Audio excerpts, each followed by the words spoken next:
नमस्कार दोस्तों, कैसे हैं आप सभी लोग। आशा करता हूँ आप सभी लोग पहले से बहुत बेहतर होंगे और स्वस्थ होंगे। हम जानेंगे किसी भी द्विघात समीकरण का पूर्ण वर्ग कर हम हल कैसे कर सकते हैं।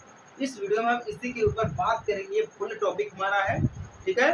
तो अगर आप सभी लोग चैनल को सब्सक्राइब नहीं किए हैं, कर लेना, क्योंकि आगे ये जो चैनल है ये आपके बहुत काम आने वाला है आपके जीवन में, ठीक है। तो मैं आपको अभी आगे बताऊंगा किस प्रकार से आपके जीवन में ये काम आएगा। उससे पहले सब्सक्राइब कर लें, ठीक है। तो हेडिंग आपको दिख रही है, आप सभी लोग हेडिंग डाल लें। अब हम स्टार्ट करते हैं द्विघात समीकरण का पूर्ण वर्ग बनाकर हल, ठीक है। तो सबसे पहले हम यहाँ पर बात करते हैं पूर्ण वर्ग। ये पूर्ण वर्ग होता क्या है। सबसे पहले तो चीज हम ये जानेंगे कि पूर्ण वर्ग हमारा जो है ये है क्या। जैसे कि मान लीजिए आपको हम एक एग्जाम्पल दे रहे हैं, ठीक है, समझिएगा। हमारा यहाँ पे मान लीजिए हमारे पास एक समीकरण है x square plus 16x minus 3, ठीक है, इक्वल टू 0। ये हमारा एक शुद्ध सिंपल सा एक समीकरण दिया गया है, द्विघात समीकरण, ठीक है, जिसका नाम है द्विघात समीकरण, क्वाड्रेटिक इक्वेशन। हम इसको लिख सकते हैं वर्ग के रूप में, या हम इसके बराबर में ये भी लिख सकते हैं इसको। देखिए हमारा यहाँ पे एक्स स्क्वायर दिया गया, यहाँ पे हमारा 16x दिया गया, ठीक है। 16 का जब हम वर्ग करेंगे तो हमारा 4 आ जाएगा, 4 चौके हमारा हो जाता है 16, ठीक है। हम लिख सकते हैं यहाँ पे x प्लस 4 पूरे का कर देंगे हम स्क्वायर, क्योंकि यहाँ पर स्क्वायर दिया, यहाँ पर भी स्क्वायर दिया, ठीक है। वर्ग हम कर रहे हैं, ध्यान दीजिए वर्ग कर रहे हैं, ठीक है। अब यहाँ पे देखिए प्लस और यहाँ पे हमारा दिया गया है माइनस। तो क्या है 16 में हम 3 को ऐड करेंगे, क्या करेंगे हम 16 में 3 को ऐड करेंगे तो हम इक्वल टू यहाँ पर लगाएंगे, साइड में लेकर जाएंगे हम, तो हमारा कितना हो जाएगा 16 3 हमारा हो जाता है 19, तो हमारा हो जाएगा यहाँ पर 19। ये हमारा क्या हो गया वर्ग हो गया, ठीक है। या हम इसको और भी लिख सकते हैं x प्लस 4 पूरे का कर देंगे स्क्वायर, ठीक है, फिर प्लस में हम कर देंगे यहाँ पर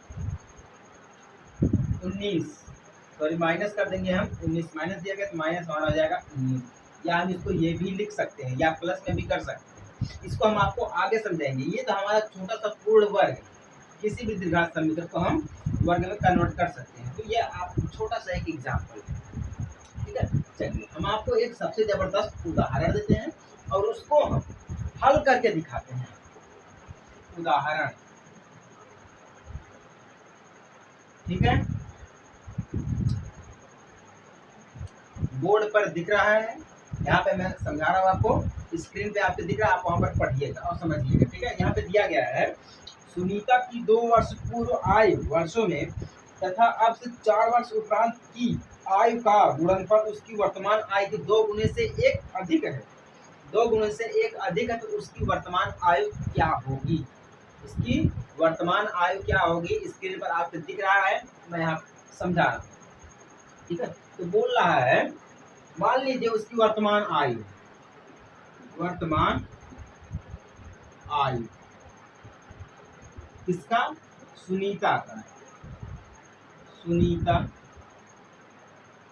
की वर्तमान आयु बराबर मान लीजिए क्या है x दी गई है। सुनीता की वर्तमान आयु मान लीजिए क्या दी गई है, x दी गई है। तब बोल रहा सुनीता की आयु जो है 2 वर्ष पहले, 2 वर्ष पहले यानी कि 2 वर्ष पूर्व बोल रहा है। अब इसे 4 वर्ष उपरांत, क्या है 2 वर्ष पूर्व है तो वर्ष यानी पहले लगाया तो हमारा क्या हो जाएगा माइनस हो जाएगा, ठीक है। अब बाद में लगेगा हमारा क्या हो जाएगा प्लस हो जाएगा। तो यह चीज आप याद करिएगा, जब पहले है यानी कि पूर्व है तो हमारा माइनस लगेगा, जब उपरांत यानी कि अधिक है तो हमारा प्लस लग जाएगा। ये चीज आप नोट करिएगा, ठीक है। तो मान लीजिए 2 वर्ष पूर्व सुनीता की उम्र, सुनीता की आयु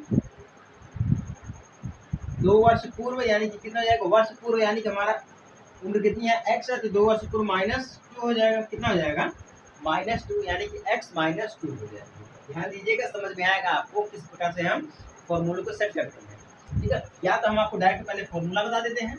फॉर्मूला हमारा रहेगा यहाँ पे x प्लस, ठीक है, a पूरे का हो जाएगा स्क्वायर, प्लस में हो जाएगा माइनस में हमारा हो जाएगा b स्क्वायर इक्वल टू 0। या हम लिख सकते हैं x प्लस a पूरे का कर देंगे square equal to b square हो जाएगा, ठीक है। क्या हो जाएगा हमारा b स्क्वायर हो जाएगा, और यही हमारा सत्य है, ठीक है ना। यही फॉर्मूला है। अब इसी फॉर्मूले के आधार पे हम आपको सेट करके दिखाएंगे। अब ये फॉर्मूला जो है हम इस फॉर्मूले को भी आपको समझाएंगे। सो वीडियो को लास्ट तक देखना। अगर आप शुरू से लेकर लास्ट तक देखते हैं तब आपको अगर नहीं समझ में आएगा तो आप कमेंट करिएगा और हमारी जिम्मेदारी है कि आपको समझाना। अगर आप लास्ट तक देखते हैं नहीं समझ में आता तो आप कमेंट करिएगा, हम फिर से आपको समझाएंगे। लेकिन अगर आप लास्ट तक नहीं देखते हैं फिर भी कमेंट करते हैं समझ में नहीं आ रहा है तो इसमें मेरी गलती नहीं है, गलती आप। अब क्या बोल रहा है, सुनीता की आयु अब से 4 वर्ष उपरांत, यानी कि 4 वर्ष उपरांत यानी कि 4 वर्ष अधिक क्या हो जाएगा, सुनीता की आयु यानी कि सुनीता की आयु उपरांत, उपरांत जो हमारा प्लस में गया यानी कि हमारा आयु कितना है, एक्स है तो प्लस में 4 वर्ष यानी कि 4 हो जाएगा। कितना हो जाएगा, 4 हो जाएगा। ये हमारे पास इतना मिल गया, ठीक है। अब एक चीज अब आप नोट करिए, यहाँ पे बोल रहा है 2 वर्ष, यहाँ पे बोल रहा है आय वर्तमान आय के 2 गुनी से 1 अधिक है। क्या बोला, 2 गुनी से 1 अधिक है। इसकी आयु कितनी हमारी है, एक्स है तो 2 गुनी हो जाएगा यानी कि 2x हो जाएगा। अब 1 अधिक है प्लस में 1 हो जाएगा हमारा, ठीक है। क्या हो जाएगा, प्लस में 1 हो जाएगा यानी कि 2x प्लस में 1 हो गया। सबसे बड़ी चीज ये है। चलिए अब यहाँ पे आप ध्यान दीजिएगा, हम इसको बना सकते हैं किस रूप में, पहले हम लिखेंगे इसको x माइनस 2 x प्लस 4, ठीक है। इक्वल टू लिखेंगे हम 2x प्लस में 1, क्या लिखेंगे 2x प्लस में 1 लिखेंगे यहाँ। अब देखिए यहाँ पे हम इसका गुणा करेंगे अगर हमारा तो क्या हो जाएगा, यहाँ पे x स्क्वायर हो जाएगा। दिख रहा है, नहीं दिख रहा है आप सभी लोगों को, यहाँ पे मैं कर रहा हूँ तो हमारा यहाँ पे हो जाएगा, इसका जब हम गुणा करेंगे तो हो जाएगा x गुणा x में करेंगे तो हमारा कितना हो जाएगा, x स्क्वायर हो जाएगा। प्लस में हमारा देखिए क्या हो जाएगा 2x हो जाएगा, 2 का गुणा x में करेंगे तो हमारा क्या हो जाएगा, प्लस में 2x हो जाएगा। फिर 2 का गुणा 4 में करेंगे तो हमारा कितना हो जाएगा, 8 हो जाएगा। इक्वल टू हमारा कितना हो जाएगा, 2x प्लस में 1 हो जाएगा। कितना हो जाएगा, 2x प्लस में 1 हो जाएगा। ध्यान दीजिएगा, अब हम यहाँ पे देखिए 2x दिया गया प्लस में 2x दिया गया प्लस में, इसको हम कैंसिल कर सकते हैं। हमारे पास क्या बचेगा, एक्स स्क्वायर। यहाँ पे देखिए हमारा माइनस है, ये तो प्लस है, ये तो कैंसिल हो गया। माइनस क्या बच गया, 8 बच गया और यहाँ पर इक्वल टू प्लस में 1 बच गया। कितना बच गया, प्लस में 1 बच गया तो हम डायरेक्ट 1 लिख देते हैं। अब एक को हम इस साइड में करेंगे, ठीक है, एक को हम इस साइड में करेंगे, प्लस है तो माइनस हो जाएगा। X square minus 8 minus 1 equal to हो जाएगा हमारा 0। माइनस माइनस हमारा हो जाता है प्लस, तो हमारा हो जाएगा एक्स स्क्वायर माइनस 9, ठीक है, ऐड हो जाएगा माइनस 9 हो जाएगा इक्वल टू हो जाएगा हमारा 0। ये हो गया। अब एक चीज आप याद नोट करिएगा, ये तो हमें प्राप्त हो गया, ये तो हमें प्राप्त हो गया। हमें क्या ज्ञात करना है, सुनीता की वर्तमान आयु निकालना। हमें क्या निकालना है, सुनीता की वर्तमान आयु निकालना है। तो उसी प्रकार से हम देखते हैं, देखिए जब अब यहाँ पे बात आती है पूर्ण वर्ग, पूर्ण वर्ग। अब हमने क्या किया है, इस इक्वेशन को या मान लीजिए आप इस इक्वेशन को हमने क्या किया, वर्ग के रूप में कन्वर्ट किया। किसके रूप में कन्वर्ट किया है, वर्ग के रूप में कन्वर्ट किया है। अब हम क्या करेंगे, इसका वर्ग फिर से निकालेंगे, पूर्ण वर्ग बनाकर निकालना। वर्ग बना दिए उसके बाद हम निकाल रहे हैं। देखिए हम 9 का वर्ग करेंगे कितना हो जाएगा, 3 3 का 9 कितना हो जाएगा, 9 हो जाएगा। यानी कि हम लिख सकते हैं x इक्वल टू -3 लिख सकते हैं। क्या लिख सकते हैं, -3 लिख सकते हैं। एक बार माइनस में आएगा, या हम लिख सकते हैं x इज इक्वल टू 3। क्योंकि देखिए आयु जो हमारी होती है, आयु जिसे हम बोलते हैं उम्र, उम्र जो हमारी होती है ना, वो हमारी हमेशा प्लस में आती है, पॉजिटिव आती है, निगेटिव कभी नहीं आती है। हमारी जो उम्र होती है वो पॉजिटिव आती है, निगेटिव कभी नहीं आती है। इस हिसाब से हमारा यहाँ पर हो गया कि जो हमारा x इज इक्वल टू 3 दिया गया है, ये हमारी क्या है, सुनीता की वर्तमान उम्र है। सुनीता की वर्तमान उम्र कितनी है, 3 है। यानी कि हम x की जगह पे कितना लिख सकते हैं, s इक्वल टू 3 वर्ष। समझ में आ गया। चलिए अब समझ में आ गया तो फटाफट से चैनल को सब्सक्राइब कर देना। नहीं समझ में आया तो कमेंट कर देना, कमेंट बॉक्स हमेशा खाली रहता है। देखिए ये जो उदाहरण है, ये उदाहरण अगर किसी को समझ में आया है, किसी को भी समझ में आया, जितने भी लोग देख रहे हैं, तो फटाफट चैनल को सब्सक्राइब करके शेयर कर देना, ठीक है। अब मैं आपको ये समझा रहा था कि मैंने आपको स्टार्टिंग में समझाया था कि शेयर करने से क्या होता है। शेयर आपको कहाँ पर करना है, मैं ये आपको कह रहा हूँ। शेयर करना है आपको है उन लोगों के पास जो लोग ऐसे कारण जो है स्कूल नहीं जाते, कोचिंग नहीं जाते, उनके लिए ये वीडियो स्पेशल है, ठीक है। उनके लिए ये वीडियो जो है स्पेशल है। वो चाहते हैं तो यहाँ पर चैनल को सब्सक्राइब करके पढ़ते हैं। कुछ करना नहीं है, सब्सक्राइब करना है, डेली आपको समझाता है, डेली आपको पढ़ाया जाता है, डेली। ऐसा कोई दिन नहीं है जिस दिन आपको समझाया नहीं जाता। हो सकता है कि किसी दिन काम पड़ जाता है, इमरजेंसी काम पड़ जाता है, इस वजह से आपको उस दिन नहीं मिल पाता है, लेकिन कोशिश तो इतनी रहती है कि पूरे दिन आपको समझाए, मतलब डेली। तो सब्सक्राइब करके शेयर जरूर कर देना, ठीक है। तो उम्मीद करता हूँ आपको ये समझ में आ गया। अब चलिए हम ये आपको ये समझाते हैं कि हम आपको पहले जैसे मैं आपको समझाए थे कि ये हमारा एक मान लीजिए समीकरण है। इस समीकरण को हम क्या करते हैं, वर्ग बनाकर निकालते हैं, क्या इसके बराबर है। इसका फॉर्मूला भी हमने आपको सेट करके दिखा दिया है, ठीक है। अब हम बात करते हैं, मान लीजिए हमारे पास दिया गया है, इस पर विचार कीजिए, x प्लस 2 का पूरा स्क्वायर इक्वल टू 9, ठीक है। ये दिया गया हमारे पास, इस पर विचार करते हैं। उदाहरण एक और है,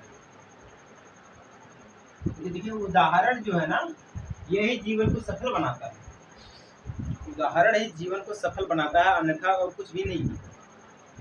उदाहरण अगर आप अपने जीवन में सोचते हैं कि हम मोटिवेट हो रहे हैं किसी को भी देखकर, तो वो एक उदाहरण है, आपको कुछ नहीं है। आप किसी की भी वीडियो देख के अगर आप इंस्पायर हो रहे हैं या किसी को देखकर इंस्पायर हो रहे हैं, तो वो आपके लिए एक उदाहरण है, बाकी और कुछ नहीं है। करना आपको है, वो तो एक उदाहरण। इसी प्रकार से क्वेश्चन में भी सबसे पहले जरूरी चीज क्या होता है, उदाहरण जरूरी होता है, उसके बाद ही हम छोटे छोटे क्वेश्चन पर जाते हैं, ठीक है। तो इसका वर्गमूल लेने से लिए हम क्या करते हैं, इसका हम वर्गमूल लेंगे। तो अगर हम इसको तोड़ेंगे तो 2 दूना हमारे यहाँ पर क्या 4 हो जाएगा और 2x हमारा हो जाएगा, ठीक है। अगर हम इसका वर्गमूल लेते हैं, वर्गमूल, अगर हम इसका वर्गमूल लेते हैं तो हमारा यहाँ पर क्या हो जाएगा, x प्लस 2 हो जाएगा, ठीक है, इक्वल टू हमारा 3 हो जाएगा, या हमारा क्या हो जाएगा, x इज इक्वल टू, यानी कि या हमारा हो जाएगा x प्लस 2 इक्वल टू -3। एक बार प्लस में आएगा, एक बार माइनस में आएगा, जो जैसा कि हम आपको समझाए हैं। अब एक चीज यहाँ पर नोट करिएगा आपको, अगर हमें यहाँ पर एक इक्वेशन बनानी है इसकी, ठीक है, इसके बराबर में हमें एक इक्वेशन बनानी है, तो हम कैसे बनाएंगे समीकरण। x दिया गया, x का स्क्वायर दिया गया, तो हमारा कितना हो जाएगा, 2x हो जाएगा। प्लस लगाना है, हम प्लस लगा देंगे, ठीक है, प्लस लगा देंगे। अब 2 दूना हमारा कितना हो जाता है, 4 हो जाता है। कितना हो जाता है, 4 हो जाता है। तो हमारे यहाँ पर 4x हो जाएगा। क्या हो जाएगा हमारा, 4x हो जाएगा, या हमारा यहाँ पर ये हो जाएगा, x स्क्वायर दिया, हमारा यहाँ पर x स्क्वायर कर दे या 2x कर दे, यानी कि x स्क्वायर कर देते हैं। अब हमारा 2 दूना 4 हो जाएगा, प्लस में x है तो हमारा x हो जाएगा, ठीक है। अब हम यहाँ पर लगाते हैं माइनस, ठीक है, माइनस लगाते हैं तो हमारा यहाँ पर हो जाएगा 9।